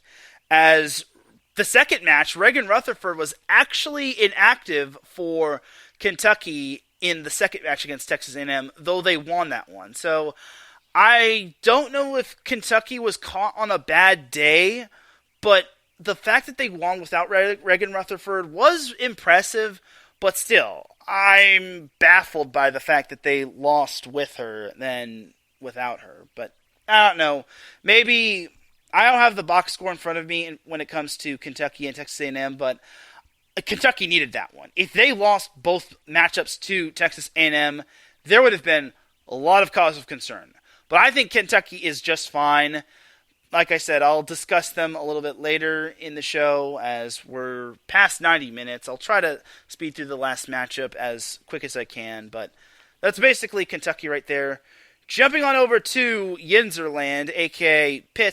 Pittsburgh, we had Pitt, number 8 Pitt, beating number 2 Louisville in 5 sets. So, long story short, Pitt dominated in the first 2 sets, 25-15, 25-13. There was only, between those 2 sets, there was only 1 tie and 1 lead change. And then Louisville started getting it together. They won the 3rd set 27-25, won the 4th set 25-20, and then Pitt was able to squeak out the 5th set 15-12, courtesy of a kill from Courtney Bazzario. Bazzario led the way with 22 kills, and she also chipped in 8 digs. Serena Gray added 15 kills in the middle, and then Valeria Vasquez-Gomez added 10 kills. Biggest win for Pitt this season probably, as they also hit 225 on the day. They had 63 digs compared to Louisville's 58. They got outblocked, but it wasn't by much. They got outblocked 17-13, and then they got out-aced, though they missed fewer serves. So overall, and they ran their 6-2 offense, with Rachel Fairbanks nearly getting a triple-double. She had 8 kills, 37 assists, and 10 digs. Dang, that would have been impressive for her, especially against Louisville. And Lexis Akio added 16 assists as well. Louisville was led by Claire Chausse, who had 17 kills. Mema Bonu, I think that's how her name is pronounced. Mema Bonu had 14 kills, and Aiko Jones chipped in 11 kills. You're probably wondering, well, where's Anna DeBeer? She actually got injured, and I was unaware of this, and thank you to the person on Twitter for informing me of this. I was unaware of Anna DeBeer not playing. Becca Cook for informing me on Twitter about this. I was unaware of Louisville not having Anna DeBeer, and that is huge right there. You have to have her playing. If not, then your team is, I wouldn't say is in deep doo-doo, but your team will probably not be as good as everyone thought it was early on. But apparently they did not have Anna DeBeer due to an injury when they played after they played Stanford. So that's huge right there. I can only imagine with her they'd be fairly strong. Now, obviously, the loss doesn't mean too much for Louisville, but it does mean that their margin of error kind of has to slim down if they want to win the ACC. But this just goes to show that Pitt is the real deal, and they have moved on from Kayla Lund. Not a bad thing. They do have lots of good talent on their team. Though Juliana Dalton having only 5 kills with a negative hitting percentage of -36 does scream a little bit of an alarm, but it helps when you have other players stepping up like Vasquez Gomez, Fairbanks, Bazario, and Gray. So overall for Pitt, they're definitely in the driver's seat, and they have a leg up on Louisville. It's just all about watching out for the rest of the competition as they have to play. I'm pretty sure they have to play Louisville at Louisville. And then I imagine they have to play Georgia Tech. Regardless, Pitt has to be careful, and they almost let a 2-0 lead slip through their fingers. That would not have been good. At home, mind you. But they were able to survive, and it was a great atmosphere at the Fitzgerald Fieldhouse. So that is that for all the upsets from last week. We have to go to the stat stuffers. So stat stuffers from last week, or the notables as well.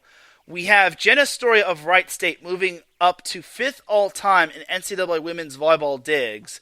Keep in mind I said NCAA women's volleyball digs, not digs at Wright State.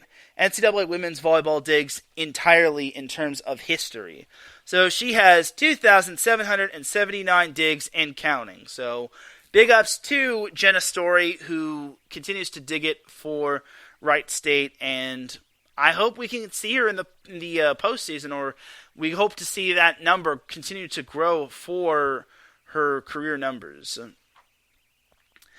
then also, congratulations to Kentucky. So Kentucky did have something good happen outside of them beating Texas A&M on Sunday. So them beating Texas A&M on Sunday was actually their 1,000th career victory. So that was huge right there for the Wildcats. Over 1,000 wins is a huge deal for them, as they're proving that they're a storied program. And I can only imagine what their program would be if they had more NCAA titles. But I digress on that. Like I still respect them for that 2020 or the 2021 spring championship that they won. So there's that. But overall, congratulations to Kentucky on their 1,000th program victory. Also, in terms of program victories, I would like to congratulate Jen Greeny, the Washington State women's volleyball coach, on surpassing 200 wins as Washington State defeated Arizona, which was very special for Greeny, as she's done an excellent job with Washington State, and I think she could take that program even greater heights. And it helps that she has such a great coaching staff, and it helps that her players have gone through a lot. They went through a lot early in the season, and a lot of their players were from that very young team that Washington State had, I think it was back in 2019, or was it the spring season? Either way, Washington State's players have grown quite a bit. I don't mean to sound cliche when it comes to this, but they kind of started from the bottom and now they're here. And I think that Washington State has done an outstanding job, and it's all most of the thanks is thanks to Jen Greeny, the head coach. So, on the topic of Washington State and Jen Greeny, I would like to send well wishes to Greeny's husband, Burdette Greeny, as this was announced earlier today. This was announced probably 1 hour before Set Point went live. So Burdette Greeny actually announced through the Washington State Women's Volleyball Twitter account that he is battling cancer, and according to what he said, he started chemotherapy on Monday, which is today, the day of recording. So also, he's had 2 surgeries, but despite that, he still plans to coach out through the end of the year, which I got to give him a major tip of the cap for. But everyone at IE Sports Radio, and me especially, we are praying for a speedy recovery for you, Burdette Greeny. I definitely think you will kick cancer's butt. I know you will.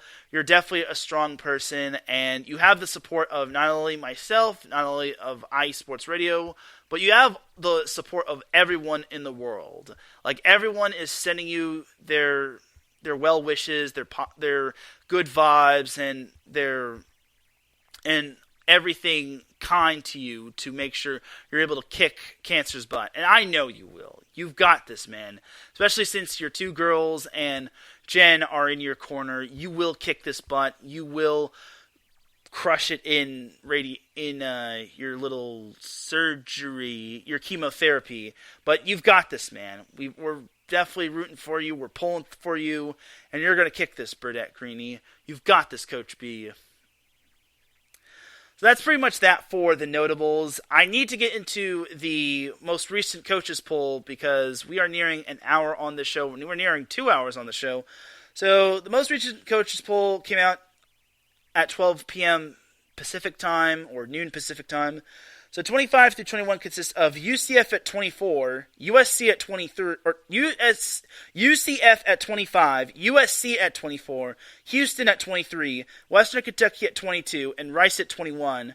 20 through 16 consists of Kentucky at 20, Washington at 19, Oregon at 18, BYU at 17, and Marquette at 16. 15 through 11 consists of Creighton at 15, Florida at 14, Baylor at 13, Purdue at 12, and Penn State at 11. 10 through 6 consists of Georgia Tech at 10, Minnesota at 9, Stanford at 8, and Pitt at 7. And then Ohio State at 6. 5 through 1 consists of Wisconsin at 5, Louisville at 4, San Diego at 3, Texas at 2, and your new number 1 in the AVCA coaches poll is Nebraska. So I basically said this on the Set Point Twitter account yesterday. Number 1 and number 2 both fell. Does this mean Nebraska is going to be number 1? And sure enough, it was. I did not think San Diego was going to be number 1 just because they don't have the schedule. No offense to San Diego. They're such an amazing team. They only have 1 loss. But so does Nebraska. And Nebraska's played such a very tough schedule. They play in a very, very good conference. And honestly, they kind of deserve the number 1 spot. Not that San Diego isn't deserving, but if San Diego and Texas played, I don't think San Diego comes out on top. And that's no diss to them, but Texas just has a lot of firepower. So does San Diego, but Texas's depth is just so all over the place. And then we saw USC and UCF jump into the top 25. So unfortunately for Pepperdine, they jumped out just because that loss to Gonzaga hurt them. USC's 6-game winning streak, or 7-game winning streak, did evaporate. They did beat Cal last Friday in 4 sets, but then they lost to Stanford on Sunday. They got waxed against Stanford, but it does not take away from the great job that USC has done so far in Pac-12 play. They're still in second place. They just have to remain consistent. They do have Utah and Colorado at the Rocky Mountain schools this week. And then UCF, despite their loss to Houston, they're still in good standing. That is their only loss of the season. So UCF is not, I don't think they're going anywhere a whole lot. I just think that the 1 loss, it's not going to really hurt them too much, but I think UCF could make the NCAA tournament, even as an at-large. And then Michigan dropped out of the top 25 as well. So for me, I think USC is finally getting the recognition they deserve, and then same with UCF, despite the 1 loss to Houston. So I just think that UCF, they deserve to be ranked as well as USC. So that's going to do it for the AVCA Top 25. Now we got to get into the matchups to watch for, and we're going to try to zip through this as quick as I can. So, sneaky good matchups. So the sneaky good matchups I'm just going to breeze through these three right here. Number 14, Florida at Auburn on Wednesday, and then Auburn at number 20, Kentucky on Saturday and Sunday, and then Arkansas at number 14, Florida on Saturday and Sunday. So Auburn is finally getting to play their ranked competition. They get to play Florida on Wednesday at home, and then they have to hit the road to Lexington to play Kentucky on Saturday and Sunday. Here's my thing. Auburn has to prove themselves now. They're atop the SEC standings, but they have not beaten anyone significant. If they beat Florida and or Kentucky, then they prove themselves. But this is their big chance. I feel they can, but I just think Florida has so much firepower. And same with Kentucky. They're not going to take losing to Texas A&M lightly. And again, Auburn just don't have the battle testing that Florida and Kentucky had. I'm not trying to say they're going to lose like 25-0s, but I just think that Auburn, they're going to be major underdogs despite having the best record in the SEC. Like, this is their moment to shine, though. And then Arkansas at number 14, Florida. Arkansas, this is their chance to get off the mat or to try to boost their resume to try to make the NCAA tournament as an at-large. I think Arkansas still has some upside. It's just that they have to. Their margin of error is a little slim, though they do have the wins over Washington and Georgia Tech. I think Arkansas is going to be a sneaky good team to try to challenge Florida. And then on Sunday we have number 15 Creighton at number 15 Creighton at St. John's. So Creighton is riding high following their reverse sweep over Marquette. Here's why I think St. John's could be a sneaky good matchup. They have to play them this week and then 2 weeks after. It's at St. John's, and St. John's, I think, is the third best team in the Big East. They're very sneaky good, and I think if you had a tournament for all of the third place teams in the non-Power 5 conferences, St. John's is most likely coming out on top unless I'm missing something. They're at least making it to the semifinals. But regardless, I do not think this is going to be an easy matchup for Creighton. I think St. John's is going to give it to them as much as they can. So that's all for the sneaky good matchups. The notable matchups starting on Wednesday. Oh, by the way, Florida at Auburn is Wednesday. Arkansas at Florida is Saturday and Sunday. Arkansas at Florida is Saturday and Sunday. Auburn at Kentucky is Saturday and Sunday, and then Creighton at St. John is Sunday. Notable matchups, Michigan at number 6, Ohio State. So Ohio State is a very quiet 9-1 in the Big Ten Conference. Here's my thing. If Ohio State wants to win the Big Ten, they're going to have to run the table, and I want to say they're going to face, I'm fairly certain they're going to face Nebraska again. I really think that they can't overlook anybody. And Michigan, despite them not being ranked, they're still up there in terms of talent. They've got quite a number of talent. Also, in terms of the Pac-12, we have number 8 Stanford at Washington State. I'm going to say that for later. But so Washington State. So here's the thing for Washington State.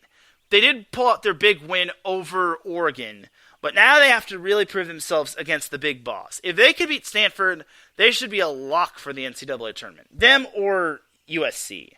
But it's not going to be easy. Well, it's not going to be easy to beat those teams. And I guess I could also throw Washington State also beating Washington. But for Washington State, they are going to have the luxury of playing at Spokane, or not Spokane, Pullman.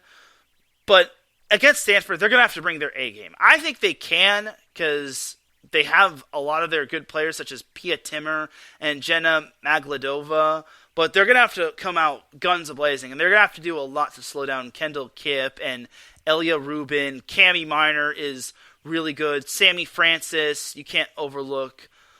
Like, this Stanford team is going to be tough to beat, even at Pullman. So, Washington State, if you beat this one, you're getting another shout-out from me. Also on Friday, we have number 12 Purdue at Northwestern. So, I guess I could also lump their other notable matchup being Indiana at number 12 Purdue. So Northwestern and Indiana are going to be two interesting opponents. Indiana is in the middle of the Big Ten, and I think Northwestern is the same deal. Northwestern's still trying to punch its ticket to the NCAA tournament. A win over Purdue would definitely give them that benefit, and I definitely think that would make a good case for Northwestern, especially with that win over Minnesota. Purdue did lose to Minnesota this past weekend, and this weekend they also have Indiana as well. Now, here's why Indiana is also a good notable matchup against Purdue. Indiana had to go 5 with Purdue the previous time, and that one was kind of a down-to-the-wire matchup.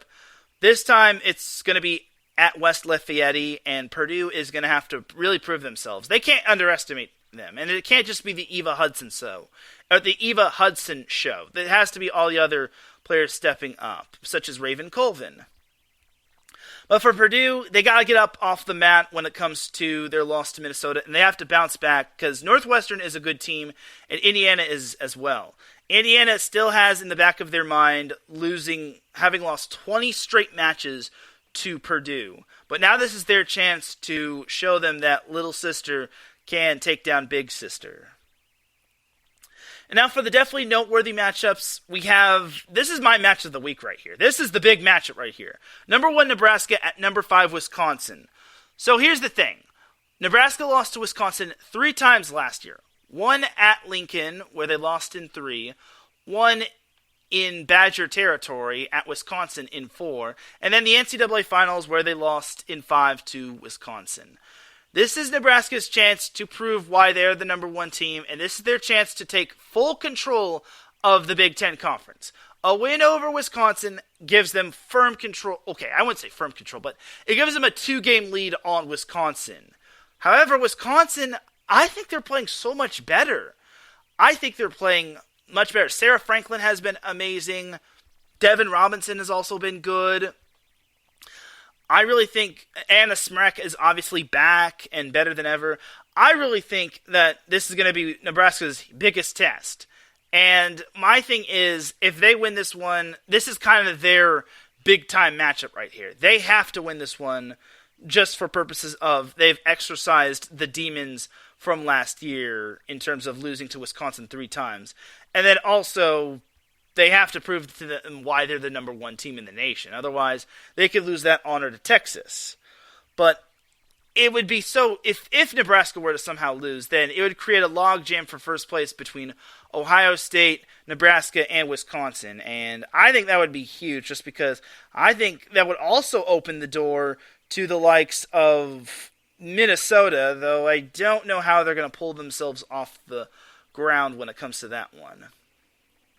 Speaking of Minnesota, number 9 Minnesota plays at number 5 Wisconsin on Saturday. So Battle of the Border. This is a huge week for Wisconsin. They have 2 top 10 opponents, and this is Battle of the Border right here. Last time Wisconsin lost in Battle of the Border to Minnesota. This is their chance to prove themselves that one was kind of a blip on the radar. Minnesota's going to have to come with a lot of good defense, and if they were to sweep the Battle of the Border matchup, that would be enormous for them, just because it could put them back in the top 10. Well, they currently are in the top 10, but it could solidify them in the top 10 for a majority of the season, and it could make the Big Ten very interesting going down the road. Also on Saturday, we have number 6 Ohio State at number 10 Penn State. You're probably looking at the theme here. Lots of Big Ten matchups. This is the big-time Big Ten matchups.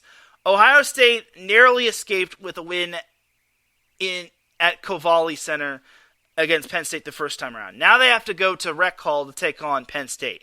This is going to be big time right here. This could determine whether Ohio State stays near Nebraska in the Big Ten standings, or if they fall further down below them, because that could be big time for them. And this could decide a lot in terms of which teams are going to stay put. And this is a big week for Ohio State as well. They're playing 2 rival teams, Penn State and Michigan. This is going to really test them, especially when they're playing one match on the road on a Wednesday, and then they have 2 days to prepare and travel down to Happy Valley to take on Penn State or Rec Hall. And then the last matchup to watch for is not a Big Ten matchup, but it's a Pac-12 matchup. It's a Sunday matchup between number 8 Stanford at number 19 Washington. So here's the big reason why that loss to Arizona State really hurt them. Instead of being tied with USC for second place in the Pac-12, they're actually in third place behind USC in the Pac-12. In order to win the Pac-12, they're going to have to run the table, and like I said, they're going to have to get help from some of the other conference teams. They're also lumped in with Washington State and Oregon. Oregon, if I'm not mistaken, they don't play anyone of noting this week, as this week Oregon has the Arizona schools at Arizona. And then for USC, they're playing the Mountain schools, Colorado and Utah at Colorado and Utah. So for Washington, this is their chance to pounce on the competition. They have to strike while the iron's hot. Obviously, losing Maddie Ensley is big time for them, but they have to basically strut their stuff against Stanford. They're playing at Washington, or I want to say it's the Alaska Airlines Arena, but I'm probably going to be wrong. But either way, Washington has their margin of error is very thin, especially if they lose this matchup. If they lose, they're probably not going to win the Pac-12 unless Stanford goes on a losing slump and then they just fall out of first place via nosedive. But overall, it's going to be a great matchup. I think Stanford on paper is probably going to run through this matchup. But for me, I would not count out Washington. Washington does have some big-time hitters on that team, and I think they can compete with the likes of Stanford. But on that note, that's going to do it for my matchups to watch for. And ladies and gentlemen, that's going to do it for this week's episode of Set Point. Let's drop the beat, because I'm about to dip like a banana in chocolate. You feel me? Thank you, everyone, for tuning in to Set Point. I appreciate you all tuning in. If you listen live, I appreciate you. If you listen on the playback, I appreciate you. If you listen at work, I appreciate you. If you listen at any time, any place, anywhere, I definitely appreciate you. Shout out to Mike Patton that tuned in into the live chat room. If you have a Spreaker account, you can tune in to Set Point Live every Monday or anytime it goes live. Also, I'm found on several different streaming platforms, mainly on YouTube, also on iHeartRadio and Spotify. The list goes on and on. Thank you to those that are listening on the playback, that listen all pretty much 2 hours worth. It really does mean a lot. There will be timestamps in the description, so if you don't want to listen to a certain segment or you just want to jump ahead, you can do so. For everyone here at IE Sports Radio, this is Teran Rodriguez signing off. Have yourself a great rest of the week. Enjoy the volleyball action. Enjoy everything that is to come in terms of the sport of volleyball. I will see you all on Friday for the SoCal Supreme Sports Show. Don't forget, I will be at the Cal Poly Long Beach State women's volleyball match on Saturday at Long Beach State. So if you're in the area, come say hi. I'll be at the scores table. Until then, have yourself a great rest of the weekend, and I'll see you on Friday, SoCal Supreme Sports Show. Peace!